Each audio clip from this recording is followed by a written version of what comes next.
दोस्तों आज की इस वीडियो में हम बात करेंगे खाना बनाने को लेकर कि किस तरीके से खाना बनाने से आपके घर में पॉजिटिव एनर्जी यानी कि सकारात्मक ऊर्जा आएगी और किस तरीके खाने बनाने से आपके घर में आएगी नकारात्मक ऊर्जा। और किस तरीके से अगर आप आटा लगाएंगे तो आप पर कृपा बनी रहेगी सारे देवी देवताओं की और आपके घर पर माँ लक्ष्मी माँ अन्नपूर्णा सदैव तत्पर रहेंगी।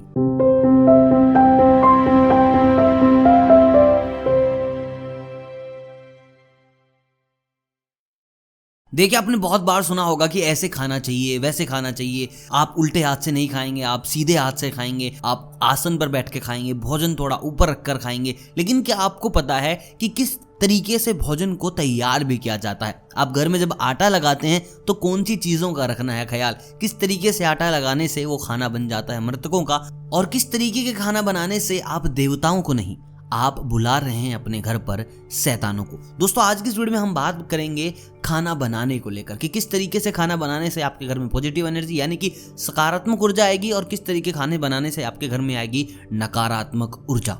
और किस तरीके से अगर आप आटा लगाएंगे तो आप पर कृपा बनी रहेगी सारे देवी देवताओं की और आपके घर पर माँ लक्ष्मी माँ अन्नपूर्णा सदैव तत्पर रहेंगी।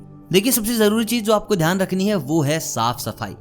लक्ष्मी जी और माँ अन्नपूर्णा दोनों निवास करती हैं एक साफ रसोई में यानी कि एक साफ किचन में। अगर आपका किचन साफ नहीं है तो आप भूल जाओ कि आपके घर में कभी माँ अन्नपूर्णा आएंगी, आपके घर में आएंगी कभी माँ लक्ष्मी।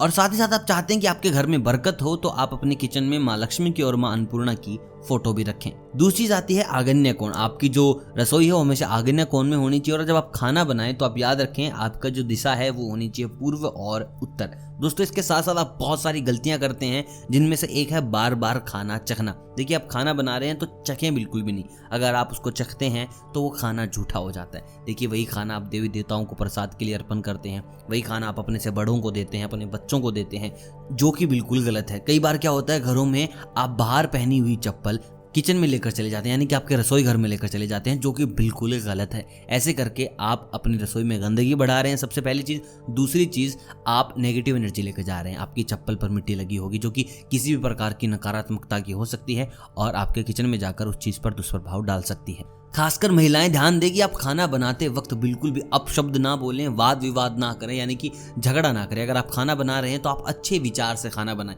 देखिए वास्तु में कहा गया है, हमारे हिंदू शास्त्रों में कहा गया है, अगर आप खुश होकर अगर आप अच्छे मन से खाना बनाते हैं, देवी देवताओं को अर्पण करवाते हैं तो वहां पर देवी देवता आपसे खुश होते हैं। अगर आप बुरे मन से यानी कि वाद विवाद कर चिड़े चिड़े मन से अपशब्द बोलते हुए या फिर आप परेशान है खाना बनाते वक्त और वहां पर आप देवी देवताओं को प्रसाद अर्पण कराते हैं, अपने बच्चों को खिलाते हैं, तो उस चीज का दुष्प्रभाव पड़ता है। देखिए कुछ महिलाएं क्या करती हैं, ज्यादा समझदारी दिखाती हैं, आटा एक दिन का एक्स्ट्रा गूंथ कर रखती हैं। तो मैं आपको बता दूं अगर आप अपने फ्रीज में या पर आप कहीं भी आटा रखते हैं तो वो नकारात्मकता को अपनी तरफ खींचता है।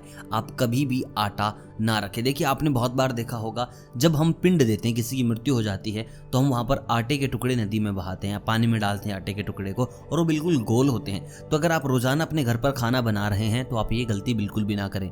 आप जब भी आटा गूंदे तो उस पर अपनी उंगलियों के निशान जरूर लगा दे, किसी भी प्रकार का निशान। ज्यादातर महिलाएं आपने देखा होगा घर में कि उंगलियों के निशान आटे पर लगाती हैं, वो इसलिए कि ये खाना मृतकों के लिए नहीं है। बहुत सी महिलाएं क्या होती हैं, प्लेन आटा रख के उसके ऊपर कोई भी सूती कपड़ा रख देती हैं। ये अच्छी बात, आप सूती कपड़ा रखें, मच्छर नहीं लगेंगे, आटे की तासीर अच्छी होगी, लेकिन उस पर निशान जरूर डालें। अगर आप ऐसा नहीं करते तो आपको इस चीज के बहुत ही दुष्परिणाम झेलने पड़ सकते हैं। फ्रीज में आटा बिल्कुल ना रखें। अगर आप उस आटे का खाना खाएंगे तो आपको स्वास्थ्य से बहुत ज्यादा समझौता करना पड़ेगा, साथ ही साथ नकारात्मकताएं आपको अपनी तरफ खींच लेंगी। दोस्तों भी याद रखिए कि आप जब भी आटा गूंद रहे हैं तो आप उसमें और क्या क्या चीजें मिला सकते हैं। देखिए घर की बरकत के लिए चंद्र और शुक्र ये दोनों बहुत अच्छे होने चाहिए। अगर आप चाहते हैं कि आपके घर में मजबूत रहें तो आप जब भी खाना बना रहे हैं तो आप आटे में नमक डालते हैं, आप उसके साथ साथ नमक में ऐड कर लीजिए थोड़ा सा घी और शक्कर थोड़ी सी मात्रा में। देखिए तीनों चीजें सफेद हैं और सफेद चीजें शुक्र और चंद्र को अपनी तरफ अट्रैक्ट करती हैं, जो कि बहुत ज्यादा फायदेमंद है। साथ ही साथ आप याद रखें कि आप जब भी रात को खाना बनाएं तो अपने बर्तन साफ करके ही सोएं। ये चीज आप नोटपैड में डाल लीजिए, ये चीज आप किचन में लिख लीजिए कि आपको बिना साफ सफाई करे किचन से नहीं निकलना है। अगर आप महिलाएं सुन रही इस वीडियो को तो हमेशा नहाकर ही खाना बनाएं, अपनी दैनिक क्रिया पूरी करें, सुबह उठें, नहाएं, वॉशरूम जाएं, उसके बाद ही खाना बनाना स्टार्ट करें, उससे पहले खाना ना बनाएं। और शास्त्रों में तो कहा गया है आप किचन में भी प्रवेश नहीं कर सकते। तो दोस्तों खाना बनाते वक्त आपको इन चीज़ों को रखना होता है खास ख्याल। अगर आप ये ख्याल रखेंगे तो वास्तु आपका ख्याल रखेगा, देवी देवताएं आपका ख्याल रखेंगे।